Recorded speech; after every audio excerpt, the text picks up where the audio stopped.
Nabiul Karim, laqad kana lakum fi Rasulillahi uswatun hasanah liman kana yarjullaha wal yawmal akhir wa dzakarallaha katsiran.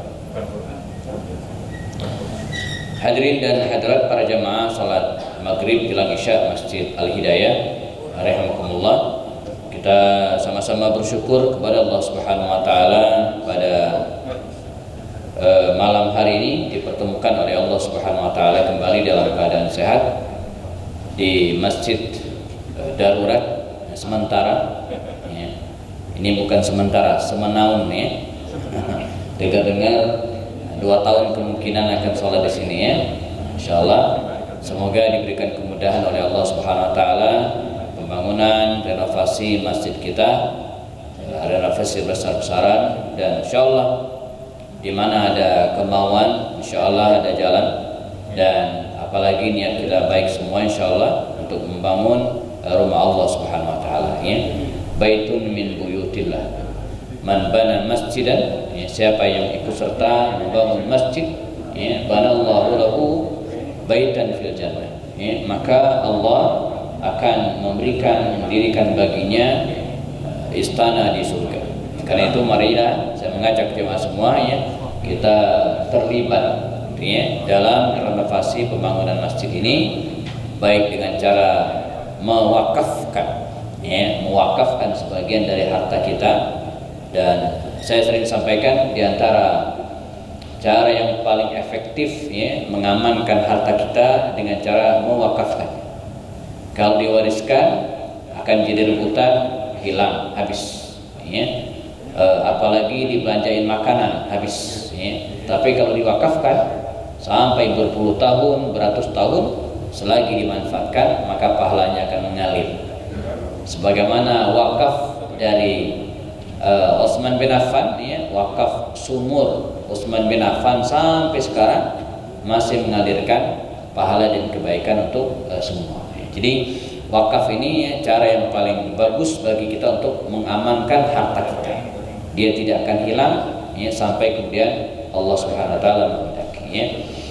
Oke, baik jamaah rahimakumullah.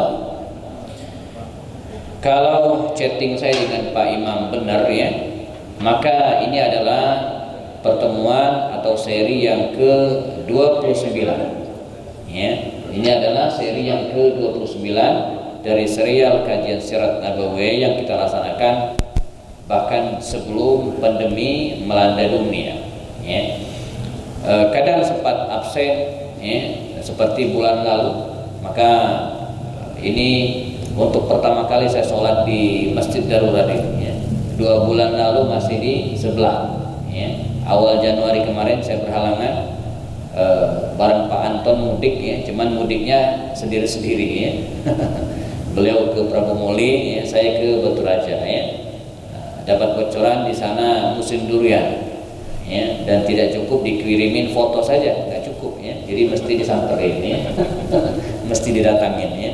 Datanginnya nggak ada menanggung Pak ya, bukan hanya di kampung tapi di kebunnya gitu ya. Bukan hanya datangin ya, tapi kami menginap ya, camping di kebun durian. Wah, itu tidak ada nilai, tidak ada tidak ada bandingan bahagianya ya. Walaupun bagi orang-orang kampung ini mengherankan gitu ya.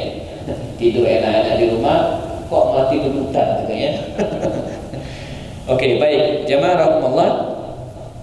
Pada pertemuan yang ke-29 ini ya, kita akan melanjutkan kajian kita dan tiba pada pembahasan perang Khaybar. Ya, ini slide-nya masih dibuka. Perang Khaybar. Ini peristiwa besar, peristiwa bersejarah.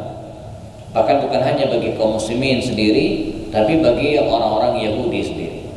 Kalau hari ini kita masih sering mendengar ya, yel-yel saudara-saudara kita, anak-anak muda yang berada di Gaza, Palestina dan sekitarnya, baik dalam pertemuan-pertemuan atau dalam munasarah ya, mereka selalu meneriakkan ya, Khaybar ya Yahud, Jaish Muhammad sawfa yaqul. Itu syair yang terkenal sekali ya. Khaybar ya Yahud, Jaish Muhammad sawfa yaqul. Khaybar, ingatlah Khaybar wahai orang-orang Yahudi. Khaybar ya Yahud, Jaishu Muhammad, ya, tentara Muhammad saufa ya'ud, akan kembali. Nah, konon ya, ketika para pemuda Islam ya, atau para pemuda Palestina khususnya meneriakkan yel-yel ini ya, ada perasaan ya, gentar sendiri dalam benak orang-orang Yahudi. Mengapa tidak? Karena perang Khaybar ini jamaah merupakan peristiwa terakhir atau peperangan terakhir antara kaum muslimin dan orang-orang Yahudi di masa Rasul Shallallahu Alaihi Wasallam. Karena praktis setelah perang ini ya, tidak ada lagi konflik bersenjata atau kontak bersenjata antara kaum muslimin dan orang-orang Yahudi di masa Rasulullah.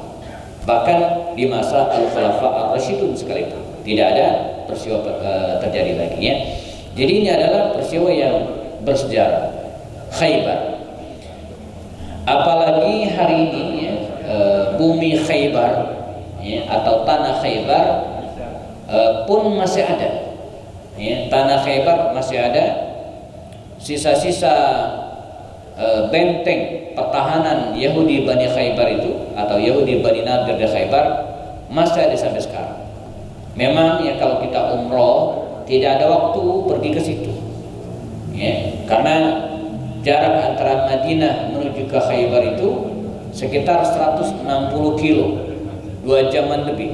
Jadi tidak ada waktu ya. Kalau haji itu biasanya bisa ya, meluangkan waktu sendiri untuk menapak tilas perang Khaybar di tempat tersebut ya. Oke, baik, ya, bicara tentang perang Khaybar seperti sampaikan di awal, berarti kita bicara tentang perang melawan orang-orang Yahudi di masa baginda Rasul. Dan saya sampaikan tadi bahwa perang Khaybar ini adalah perang terakhir antara kaum muslimin melawan orang-orang Yahudi ya. Ketika baginda Rasul hijrah dari Makkah menuju ke Madinah ya, Nabi hijrah nih dari Makkah menuju ke Madinah. Kalau kita petakan populasi penduduk Madinah waktu itu mungkin bisa dibagi menjadi 4. Pertama, kaum muslimin itu sendiri ya. Kemudian yang kedua, orang-orang kafir musyrik yang terdiri dari beberapa kabilah. Yang ketiga, orang-orang munafik ya. Abdullah bin Ubay bin Salul ini dari kabilah Bani Khazraj, dan Abu Amir Al-Fasiq ini dari kabilah Aus. Nah yang keempat ya, komunitas di Madinah itu adalah orang-orang Yahudi. Nah orang-orang Yahudi ini jamaah ya, mereka bukan penduduk asli Madinah, mereka pendatang walaupun sudah lama banget ya. Jadi orang-orang Yahudi di Madinah ini ya, mereka bukan penduduk asli walaupun jauh sebelum Rasulullah hijrah ke tempat tersebut mereka sudah ada di Yathrib atau di Madinah. Ada beberapa versi riwayat mengatakan bagaimana kisah orang-orang Yahudi ini bisa ada di Madinah. Nah, ini banyak riwayat, antara lain orang-orang Yahudi selepas wafatnya para nabi ya, dimulai dan nabi nggak bisa. Iya, kita ininya apa namanya tidak bisa dipakai, nggak masalah. So must go on ya. Toh Imam Syafi'i dulu nggak pakai ginian, muridnya pintar-pintar semua juga ya. Imam Malik dulu ngajar di Masjid Nabawi ya nggak pakai ginian ya, muridnya cerdas-cerdas semua ya. Ini hanya sebagai untuk memudahkan kita saja ya. Nah, baik, saya lanjutkan ceritanya. Jadi orang-orang Yahudi yang kalau kita runut ke atas ya, muaranya sampai pada Nabi Yakub alaihissalam ya. Jadi Nabi Ibrahim itu punya beberapa orang anak yang terkenal dalam catatan riwayat, ada 2, Ismail dan Ishak. Nah Ismail ini menurunkan Rasulullah SAW pada ujungnya, dan Ishak ini ya, melahirkan anak yang namanya Yakub ya. Nah Yakub ini ya Allah ya punya anak 12, demikian disebutkan dalam surat Yusuf ya. Ke-12 anak Nabi Yakub ini antara lain itu ada Nabi Yusuf alaihissalam. Nabi Yusuf ini punya 11 orang saudara, 10 diantaranya berbeda ibu dengan beliau. Yang satu ibu satu ayah dengan Nabi Yusuf adalah Benyamin, yang lainnya beda ibu. Ada saudara tuanya namanya Yehuda atau Yahuda. Bangsa Arab menyebutnya dengan Yahuda. Nah, keturunan Yahuda inilah yang kemudian dikenal dengan orang-orang Yahudi. Makanya kita yang berada di sini tidak mungkin bisa menjadi orang Yahudi, karena Yahudi itu ras, dia bukan agama. Allah tidak pernah menurunkan agama yang namanya Yahudi, nggak pernah. Saya di sebuah perkuliahan di kampus Akademi Kimia Analisis dalam mata kuliah agama Islam, ada seorang mahasiswa bertanya, Ustaz, mengapa Allah itu, kalaulah sumber agama itu satu yaitu Allah, mengapa Allah menurunkan banyak agama? Ada agama Yahudi, agama Kristen dan seterusnya. Saya bilang ini kekeliruan yang fatal, dan ini kesalahan dalam pelajaran agama kita di tingkat SD dulu. Di mana waktu SD dulu kita suka membagi agama itu menjadi beberapa, Islam agamanya, Muhammad nabinya, Al-Quran kitabnya, Isa nabinya, Kristen atau Nasrani agamanya, Injil kitabnya, Yahudi agamanya, Musa nabinya, Taurat kitabnya. Ini kesalahan fatal. Jadi kalau demikian kita seolah-olah membenarkan agama-agama tersebut, padahal tidak. Jadi yang diterima Allah, inna dina indallahi Islam. Allah tidak pernah menurunkan agama bernama Nasrani, Allah tidak pernah menurunkan agama bernama Yahudi dan agama-agama yang lainnya. Semua agama para nabi itu Islam. Semuanya adalah muslimin, gitu ya. Hanifah muslimah. Demikian Allah menjuluki Ibrahim alaihissalam. Nah, dari Yahudi inilah mereka turun temurun, nanti di masa Nabi Yusuf mereka migrasi pindah ke Mesir, dan mereka berkembang di Mesir. Di masa Musa alaihissalam, kalau kita teruskan cepat ceritanya, mereka diusir, diburu oleh Firaun, mereka menyeberang Laut Merah dan kemudian tenggelamlah Firaun, sementara Bani Israel ini sempat menyelamatkan diri, dan selepas Nabi Musa alaihissalam wafat, mereka berhasil masuk ke Palestina. Nah, Palestina kemudian mereka jadikan sebagai bumi dan tanah air mereka, sampai pada puncaknya berada pada kepemimpinan Nabi Daud dan Nabi Sulaiman alaihissalam. Mereka berada di Palestina. Nah, terus sampai kemudian Nabi Yahya, Nabi Zakaria dan Nabi Isa. Nabi Isa sendiri lahir di daerah Palestina, di sebuah tempat namanya Nasran. Makanya Nabi Isa itu julukannya An-Nasrani. Pengikutnya disebut dengan Nasrani. Padahal itu adalah tempat lahir Nabi Isa, Nasran. Nah, bagaimana dengan orang-orang Yahudi ini? Selepas wafatnya Nabi Zakaria dan para nabi sebelumnya, mereka terusir jamaah dari suatu kekuasaan lainnya. Beralih dari kekuasaan Persia, jatuh ke tangan kekuasaan Romawi, sempat kekuasaan terus Pada akhirnya, dari kitab-kitab yang mereka pelajari, mereka dapatkan informasi bahwa akan lahir nabi. Mereka menyebut dengan Al-Maw'ud, akan lahir Al-Maw'ud, nabi akhir zaman. Ini disebutkan dalam kitab-kitab suci mereka, bahkan dalam Injil juga ada. Yang akan muncul di sebuah kota yang terletak bainal aswadain, di antara dua bukit hitam. Wa bainahuma nakhlah, dan di tengahnya ada kebun kurma. Kemudian mereka melakukan penjelajahan dan menemukan kota yang sangat mirip dengan yang disebutkan tersebut, yaitu kota Yathrib. Dan kisah ini juga dialami juga oleh Salman Al-Farisi. Jadi kalau kita baca sejarah hidup Salman Al-Farisi, itu kisahnya sama. Dia melalang buana mencari dan ketemulah Madinah Al-Munawwarah. Nabi akhir zaman itu akan muncul di Yathrib atau belakang dikenal dengan Madinah Al-Munawwarah. Maka mereka bermukim di Yathrib, menguasai Madinah ini, dari berbagai aspek. Dari aspek politik, kekuasaan mereka menguasai dengan cara mengadu domba masyarakatnya, sampai kemudian datanglah Rasulullah SAW. Mestinya mereka beriman. Bahkan sebelum Nabi lahir atau jelang Nabi lahir, orang-orang Yahudi itu, kata Al-Quran, ya'rifunahu kama ya'rifuna abna'ahu. Mereka mengetahui kelahiran Rasulullah itu sebagaimana mereka mengetahui anak-anak mereka sendiri. saking tahu detailnya.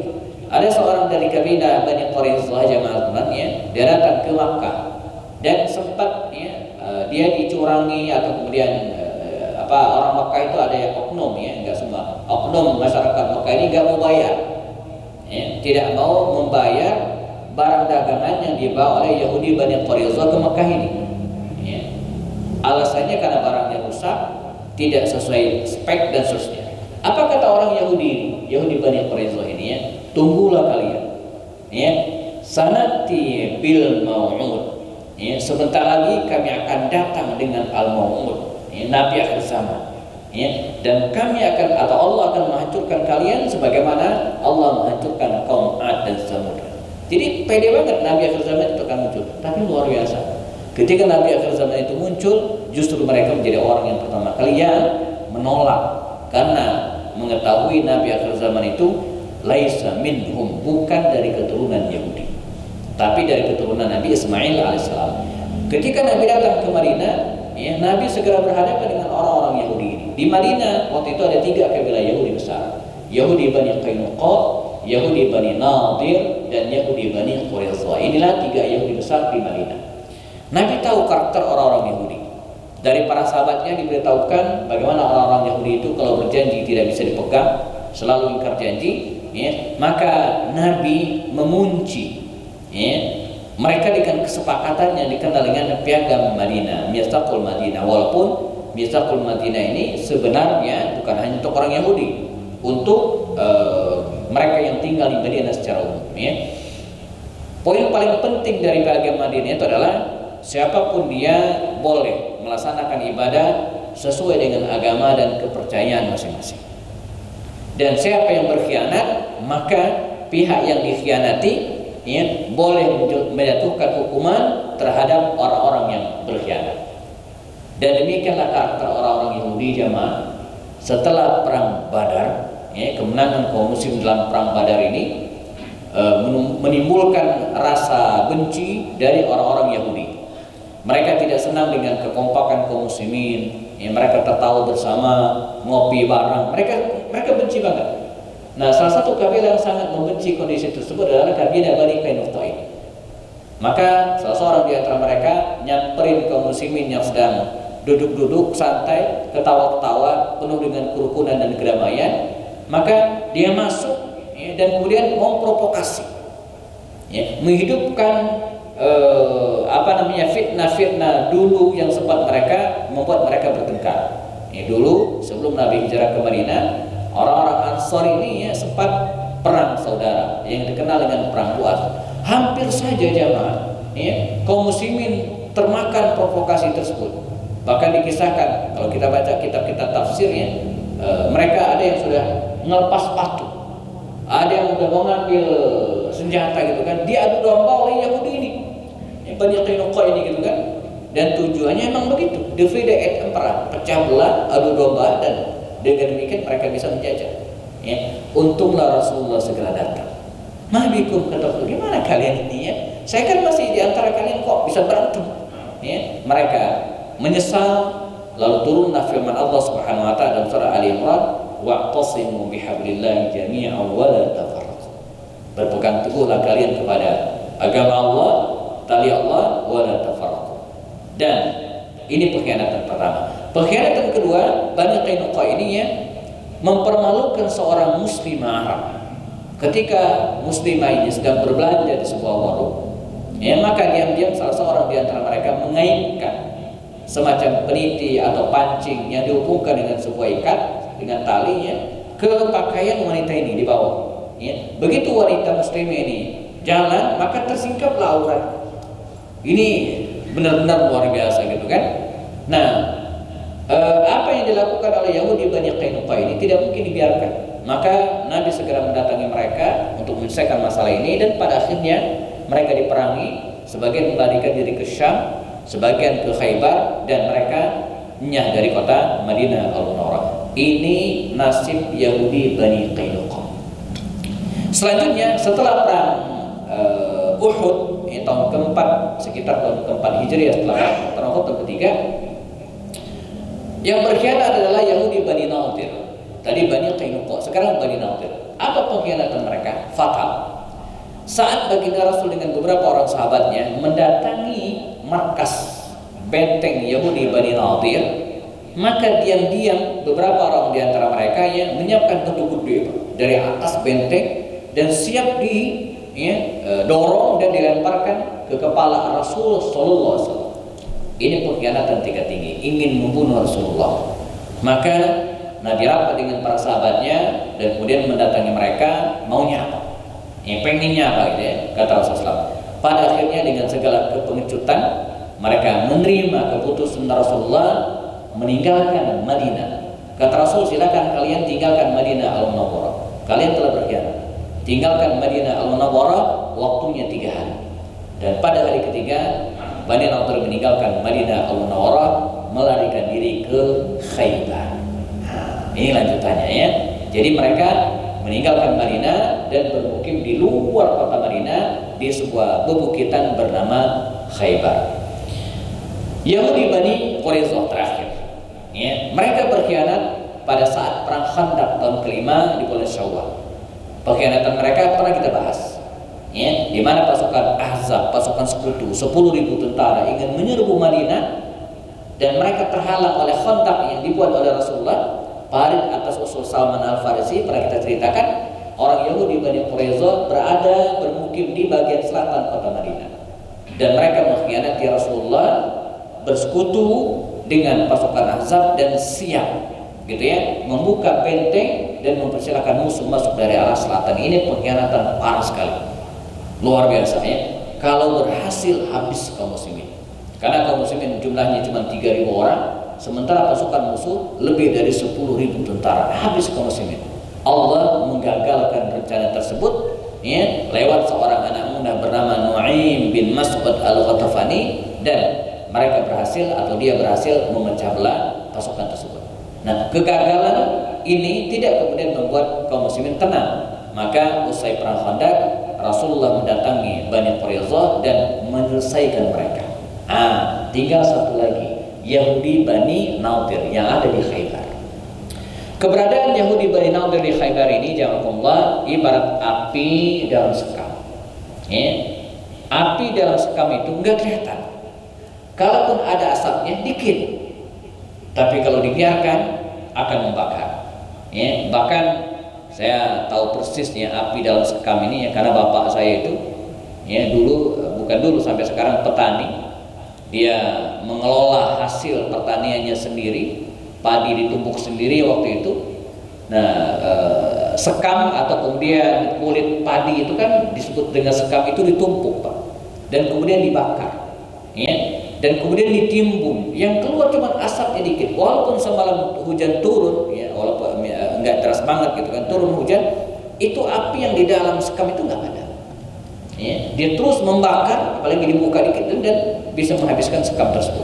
Nah, keberadaan orang-orang Yahudi ya, di Khaybar ini seperti itu, ibarat api dalam sekam, tidak kelihatan, tapi bahaya luar biasa.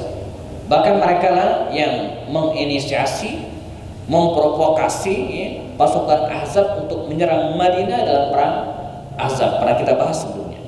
Ini tidak mungkin dibiarkan. Rasulullah dan kaum muslimin ya, harus menyelesaikan urusan dengan orang-orang Yahudi ini. Kalau tidak, suatu saat ya, akan menjadi duri dalam daging. Duri dalam daging itu kelihatan nggak ada, tapi kalau dibiarkan bengkak, bisa diamputasi. Ya, dan Nabi tidak ingin hal itu terjadi. Maka setelah urusan dengan kafir Quraisy selesai lewat perjanjian Hudaybiyah, kita bahas pada 2 pertemuan sebelumnya, ya, Madinah juga sudah relatif tenang, nyaman, nyaris tidak ada gangguan. Maka baginda Rasul segera mendatangi Yahudi di Khaybar, ya, atau yang dikenal dengan Yahudi Bani Nadir. Khaybar, sebuah tempat yang terletak di arah utara kota Madinah. Kalau kita lihat peta, hari ini masih masuk wilayah Arab Saudi, ya, masih masuk wilayah Arab Saudi. Orang-orang Romawi sekalipun berpikir puluhan kali untuk menyerang Khaybar. Karena Khaybar ini terdiri dari, bukan hanya merupakan wilayah bebukitan, ya, merangnya orang yang tinggal di bukit itu repot. ya, salah-salah kita yang digelontori dengan bebatuan dari atas, risikonya besar. Yang kedua, orang-orang Yahudi ini juga ternyata mereka membuat rumah sekaligus benteng. Jadi benteng-benteng yang ada di pebukitan, wah itu jangan untuk menaklukkannya itu bukan hal yang mudah. Yang ketiga, ya, mereka juga menanami bebukitan tersebut ya, di lereng-lerengnya, terutama ya pohon-pohon kurma. Bahkan sampai hari ini walaupun tidak begitu subur lagi, sudah selesai, sulit begitu ditaklukkan. Tapi Rasulullah, kaum muslimin ya tidak putus asa, maka mereka berangkat dari Madinah Al-Munawwarah ya, menuju ke arah Khaybar. Pesertanya ikut tidak banyak ya, yang boleh ikut adalah mereka yang ikut Rasulullah dalam perjanjian Hudaybiyah sebelumnya ya, data mengatakan jumlah yang mereka yang ikut itu sekitar 1.400 orang ya, ditambah dengan 200 penunggang kuda, total 1.600. Sementara Yahudi ya, yang bermukim di Khaybar itu lebih dari 10.000 orang ya, 10.000. Lalu kemudian ditambah lagi dengan pasukan tambahan dari kabilah Yahud, kabilah Bani Ghatafan yang berkoalisi dengan mereka sekitar 4.000. Jadi total 14.000. 14.000 Yahudi melawan ya 1.600 kaum muslimin. Jauh ya. Keberangkatan kaum muslimin dari Madinah menuju ke Khaybar ini ya, ternyata bocor. Ya, yang ngebocorin adalah Abdullah bin Ubay bin Salul, gembong munafik. Inilah repotnya menghadapi orang-orang munafik, Pak. Makanya dalam Al-Quran kisah penjelasan ciri-ciri tentang orang munafik ini bahkan lebih detail daripada orang-orang kafir. Orang kafir kelihatan, tapi orang munafik itu tidur dengan kita, Pak. Ya. Nah, kalau bahasa Melayunya itu ya orang munafik itu Musa berbulu domba gitu ya. Jadi dia Musa tapi jaketnya pakai domba, nggak kelihatan, nyaru jadi domba padahal dia Musa. Kapanpun bisa menerkam kita. Itu orang munafik ya. Menggunting dalam lipatan, itu gunting dalam lipatan. Kalau di dalam lipatan itu ada uang, Pak, kegunting juga tuh uangnya gitu kan. Demikian karakter orang-orang munafik ini gitu kan. Selalu melihat peluang maka mereka akan beraksi. Maka keberangkatan kaum muslimin dari Madinah menuju ke Khaybar ini ya bocor, sehingga orang-orang Yahudi pun bersiap-siap menghadapi kaum muslimin. Nah, bagaimana lanjutannya? Kaum muslimin berangkat ya, menuju ke Khaybar, dan sengaja baginda Rasul tidak melakukan serangan ya, beliau membuka atau membuat base camp, tenda di lereng bukit Khaybar ini ya, menginap di tempat tersebut, memberikan semangat kepada kaum muslimin, dan direncanakan ya, mereka akan melakukan serangan fajar. Jadi serangan fajar itu bukan hanya dilakukan oleh para politikus hari ini ya. Kalau para politikus hari ini serangan fajarnya beda ya. Mereka akan melakukan serangan mendadak, serangan fajar. Diharapkan ketika orang-orang Yahudi sedang tidur lelap atau kemudian lalai, mereka akan diserang.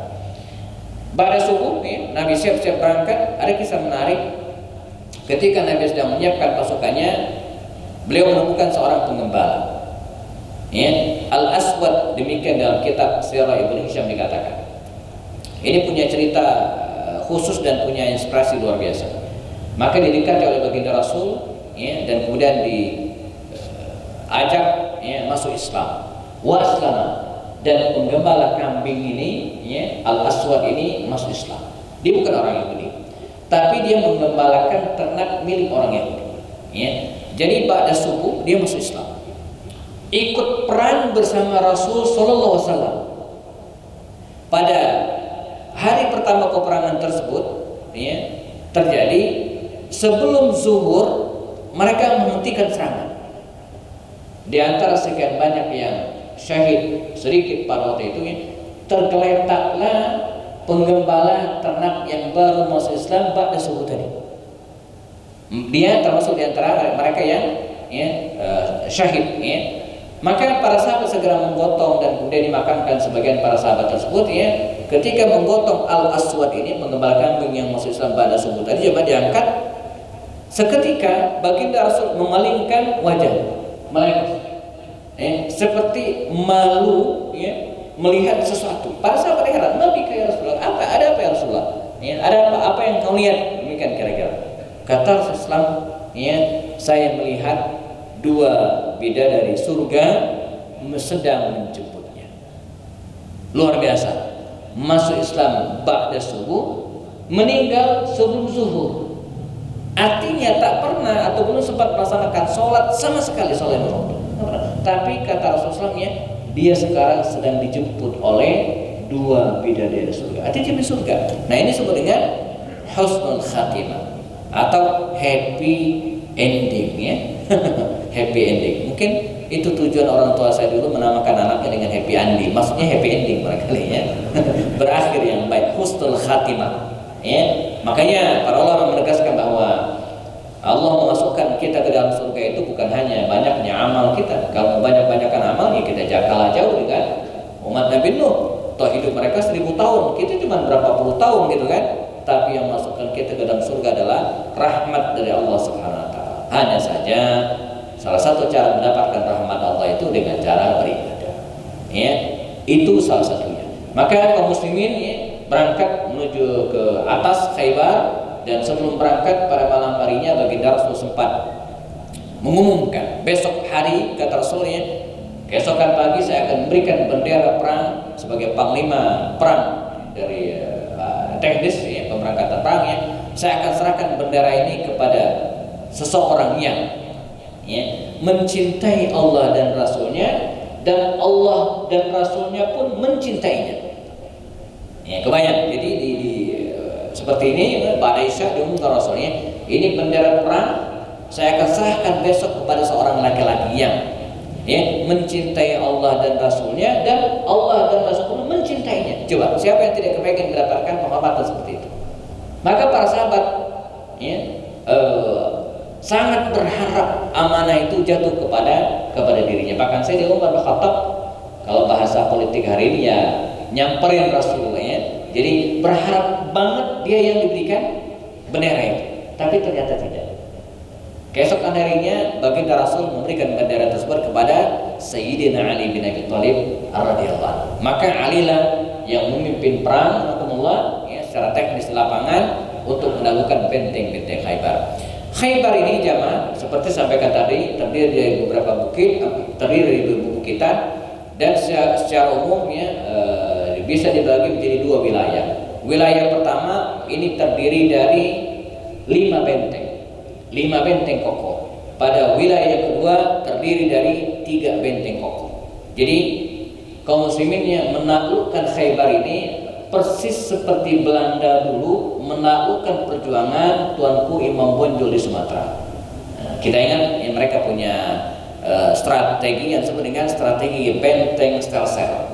Ya, ditaklukkan benteng Tuanku Imam Bonjol, ya, kemudian Tuanku Imam Bonjol lari, ya, perang gerilya, ditakluk lagi terus sampai 10 benteng Tuanku Imam Bonjol itu ditaklukkan oleh penjajah Belanda dulu. Nah, kaum muslimin, ya, demikian juga mereka menaklukkan benteng itu satu persatu ditaklukkan dengan segala kesulitannya. Ada sebuah benteng namanya jamaah benteng Qal'ah Zubair.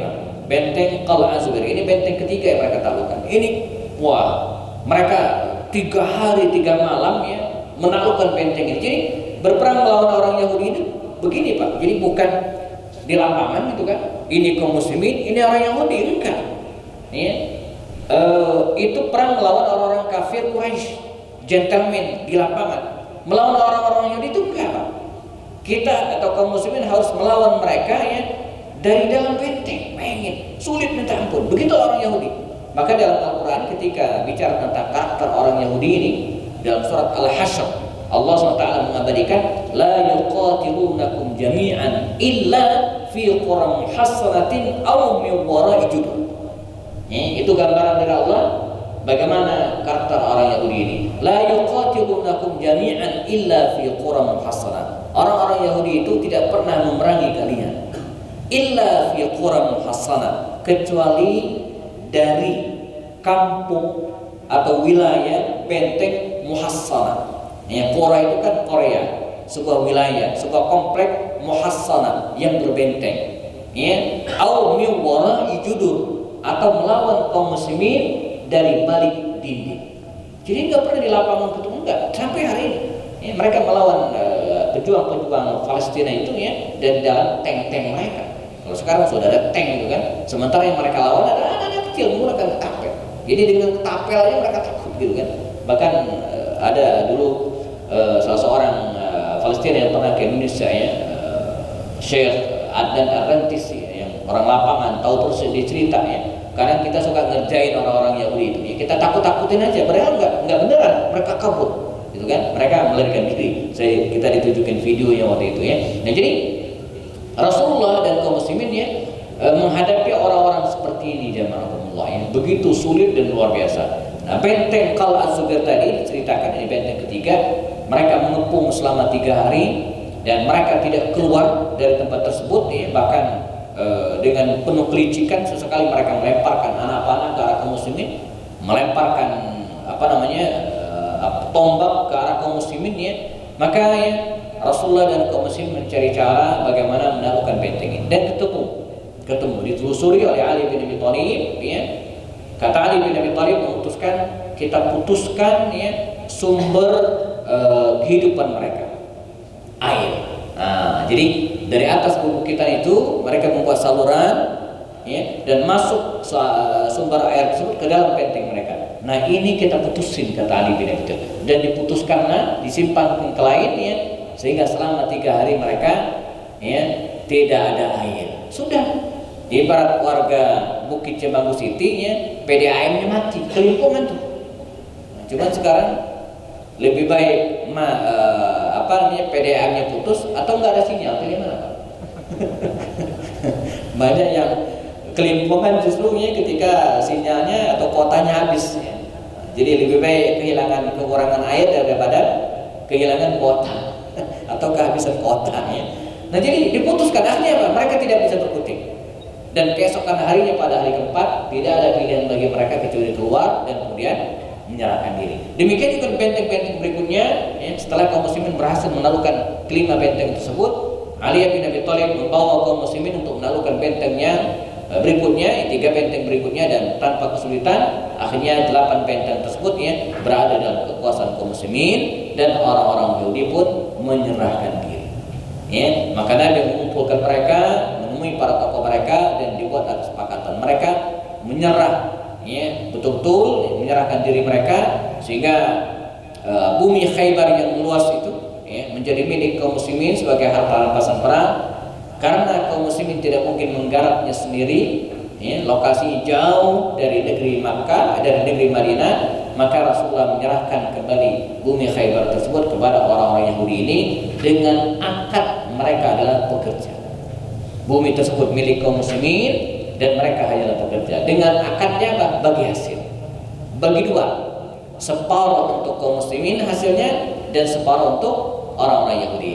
Nah ada kisah luar biasa jemaah. Setelah mereka pulang ini belakangan, untuk mengambil hak kaum muslimin bagi hasil bumi Khaybar ini, Nabi mengamanahkan kepada seorang sahabat namanya Abdullah bin Rawaha. Nanti kita akan ketemu kisah Abdullah bin Rawaha ini dalam perang Mu'tah. Nanti kita ceritakan pada pertemuan berikutnya ya. Kata Rasul, ya Abdullah bin Rawaha, Anda berangkat ke Khaybar ya, sesuai dengan perjanjian pada bulan ini ya, kita akan mendapatkan bagi hasil dari bumi Khaybar, itu milik kita. Maka berangkat Abdullah bin Rawaha ini ke Khaybar. Apa yang kemudian terjadi jemaah? Dia disambut oleh orang-orang Yahudi ini dan kemudian dibisikkan ke telinga Abdullah bin Rawaha. Kata dia begini, ya Abdullah, hanya anda yang tahu berapa hasil panen kami. Muhammad tidak tahu, katanya. Anda yang tahu. Nah, bagaimana kalau kita bekerja sama? Maksudnya apa? Misalnya, kalaulah hasil panen kita ini contoh saja ya, angka-angkanya contoh saja. Misalnya 1000 kg misalnya, dibagi 2, 500 kilo untuk Rasulullah kaum muslimin, 500 kilo untuk Yahudi. Ini contohnya ya. Nah, bagaimana kalau begini ditawarkan oleh orang-orang Yahudi kepada Abdullah bin Rawaha ini ya? Mestinya kami bayar ke Muhammad itu 500 kilo. Tapi ya, kita buat kesepakatan. Kami bayar 300 kilo saja. Nah, 50 kilo bonus untuk Anda. Kan Muhammad nggak tahu. Kebayang maksudnya Pak ya? Nah, Ini disebut dengan korupsi ya, uang negara di awal. Dulu saya pernah ngobrol dengan salah seorang anggota dewan, almarhum Pak Teguh Rehananto, dicerita banyak tentang yang diketahui. Ustaz katanya, negeri kita ini ya, sulit bangkit dari keterpurukan. Korupsinya luar biasa. Isya ya. Saya selesaikan Berisya? Belum ya. Saya selesaikan dikit lagi. Kata dia, negeri kita ini akan sulit walaupun negeri kita ini kaya. Mengapa? Karena dikorupsi awal dan ujung katanya. Ini penting untuk kita ketahui. Dikorupsi awal dan ujung. Apa maksudnya? Dikorupsi di awal maksudnya begini. Misalnya sebuah perusahaan, persis kisah dengan ini. Sebuah perusahaan misalnya mesti setor ke negara uang pajak 100 juta. Ini contoh. Maka datanglah oknum pajak. Ya, mohon maaf kalau di sini ada yang kerja di perpajakan. Datanglah yang oknum pajak ini jamaah ke perusahaan ini. Dan terjadilah negosiasi. Yang mestinya perusahaan tadi bayar 100 juta ke negara, tapi dikutak-atik oleh oknum pajak ini, dia cuma bayar 50 juta. Dan 10 juta diberikan kepada oknum pajak ini. Artinya apa? Perusahaan cuma bayar 60 juta. Sudah dikorupsi 40 juta. Ini sebenarnya korupsi di awal. Nah, korupsi di ujung bagaimana? Negara dapat 50 juta, mesti dibangunkan untuk fasilitas umum, ya, untuk jembatan, untuk jalanan yang mestinya 50 juta, tapi cuma dibangunkan cuma 30 juta. Bayangin, uang 100 juta untuk rakyat mestinya cuma 30 juta diterima. Ini sebenarnya korupsi di awal dan di akhir. Abdullah bin Rawaha ditawari. Ya, bagaimana kalau kami tawarkan kepada Anda kerjasama seperti ini? Apa kata Abdullah bin Rawaha? Wallahi demi Allah, sungguh orang yang paling saya cintai adalah Muhammad SAW dan kawan-kawan kaum muslimin. Dan orang yang saya paling benci adalah kalian. Kalau saya boleh curang, katanya kan, maka saya akan berbuat curang kepada kalian. Tidak mungkin saya berbuat curang kepada Muhammad dan kawan-kawan. Sebuah idealisme yang luar biasa, jazakumullah, dan begitulah karakter orang-orang Yahudi.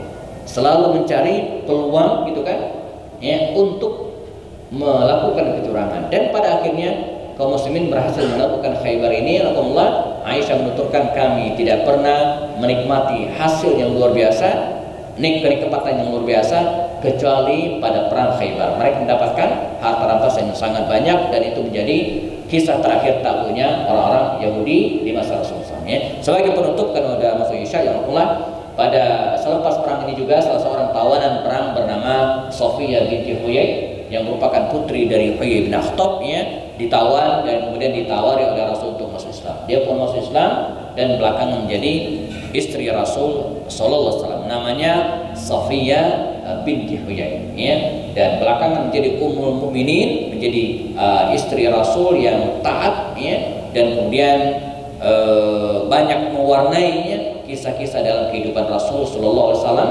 walaupun dia sempat di dicandai oleh Aisyah dan Hafsah, ya, Sofia, ya, kamu anak Yahudi ya, Yahudi ya, katanya kan. Biasa sesama istri Rasulullah, ya. Dia menangis datang ke Rasulullah. Nabi mengatakan, ya Sofia, kalau orang-orang tahu sungguh engkau adalah orang yang paling beruntung, sebab ayahmu Nabi, pamanmu Nabi, dan suamimu Nabi. Mengapa? Karena Sofia ini ayahnya adalah Harun. Ayahnya adalah keturunan Nabi Harun. Nabi Harun ini punya adik namanya Musa. Maka kata Rasul, ya, ayahmu Harun Nabi, pamanmu Musa Nabi, dan suamimu saya Rasulullah adalah Nabi. Jadi tidak perlu merendah diri disebut sebagai keturunan Yahudi, karena engkau adalah orang yang paling beruntung, kata Rasulullah. Ya. Baik jamaah, 8 menit menuju iqamat, kita cukupkan kajian pada hari ini, dan sepertinya pada pertemuan depan kita akan bahas, ya, ada beberapa hal yang tersisa dari perang Khaybar ini, termasuk diantaranya ada upaya untuk membunuh Rasulullah dengan cara memberikan racun untuk Rasulullah. Kita akan bahas next insyaallah. Jazakumullah khairan.